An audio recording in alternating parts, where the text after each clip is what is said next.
વડોદરાના senior advocate સામે થયેલી દુષ્કર્મની ફરિયાદને લઈને વકીલ મંડળમાં ભારે આક્રોશ, ઉગ્ર આંદોલનની ચીમકી ઉચ્ચારી। વડોદરાના સિનિયર ધારાશાસ્ત્રી હિતેશ ગુપ્તા તેમના પત્ની અને જુનિયર સામે સંખેડા પોલીસ સ્ટેશનમાં નોંધાયેલી એફઆઈઆરને લઈને આજે વડોદરા વકીલ મંડળમાં ભારે રોષ જોવા મળ્યો છે। એફઆઈઆરના વિરોધમાં વડોદરા વકીલ મંડળના પ્રતિનિધિઓ તેમજ ગુજરાત બાર કાઉન્સિલના સભ્યોએ વિરોધ પ્રદર્શન કરી પોલીસ કાર્યવાહી સામે સવાલ ઉઠાવ્યા છે।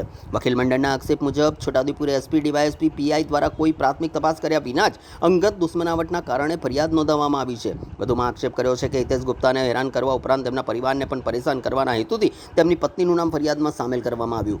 આ મામલે વકીલ મંડળ, બાર કાઉન્સિલના પ્રતિનિધિઓએ પોલીસ તંત્ર સામે નારાજગી વ્યક્ત કરી છે। બાર કાઉન્સિલના સભ્ય અને ટ્રેઝરરે ચેતવણી આપી છે કે જો વકીલો સામેની આવી કાર્યવાહી બંધ નહીં કરવામાં આવે તો સમગ્ર ગુજરાતમાં ઉગ્ર આંદોલન કરવામાં આવશે। વકીલ મંડળે સ્પષ્ટ કર્યું હતું કે પોતાના સાથી વકીલના સમર્થનમાં તેઓ મક્કમતાથી ઊભા રહેશે, જરૂર પડશે તો કોર્ટની કામગીરીથી દૂર રહેવા સહિતના આંદોલનાત્મક પગલાં ભરવાની પણ ચીમકી આપવામાં આવી હતી। આ ફરિયાદ જે છે તદ્દન ખોટી છે, ઉપજાવી કાઢેલી છે અને એ કોઈ ષડયંત્રના કારણે કરવામાં આવેલી છે। હિતેશ ગુપ્તા પર જે આક્ષેપો કરેલા છે તદ્દન ખોટા છે।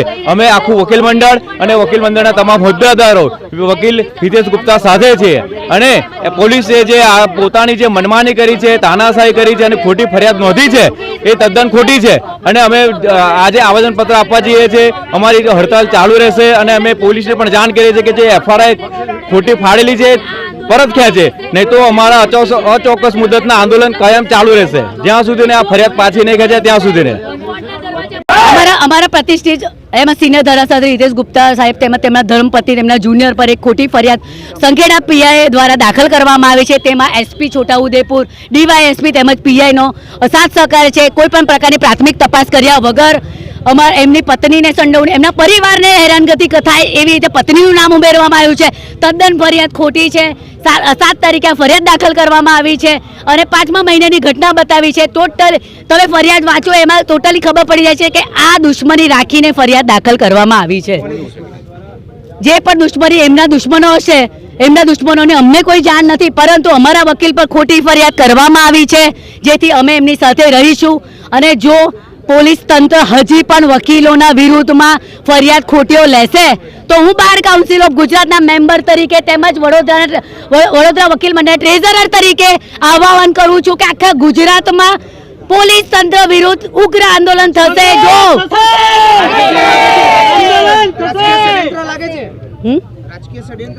રાજકીય ષડયંત્રની અમને કોઈ જાણ નથી, અમે રાજકીય ષડયંત્રમાં પડવા નથી માંગતા। વડોદરા વકીલ મંડળ ફક્ત વકીલ જોડે છે, એમની જોડે ખોટું થશે તો અમે વકીલો સાથે રહીશું અને વકીલોની પડખે રહીશું અને ઉગ્ર આંદોલન કરીશું। આશિષ જોશીનો કેસ લડ્યા બાદ આ હિતેશ ગુપ્તા પર ફરિયાદ કરવામાં આવી છે એવું આશિષ જોશીનો કેસ લડવાનો તમામને અધિકાર છે। હું પણ કેસ લડી શકું છું, એનો મતલબ એવું નથી કે હું કોંગ્રેસમાં જતી રહી કે હું ભાજપમાં જતી રહી, પરંતુ જો એના આશિષ જોશીના કેસને ધ્યાને રાખીને જો અમારા વકીલ પર ખોટી ફરિયાદ કરવામાં આવી હશે તો વડોદરા વકીલ મંડળ ચૂપ નહીં રહે અને ઉગ્ર આંદોલન પોલીસ વિરુદ્ધ કરશે। કોર્ટના દરવાજા બંધ થઈ જશે, એમના જાપ્તા અંદર નહીં આવવા દઈએ અમે।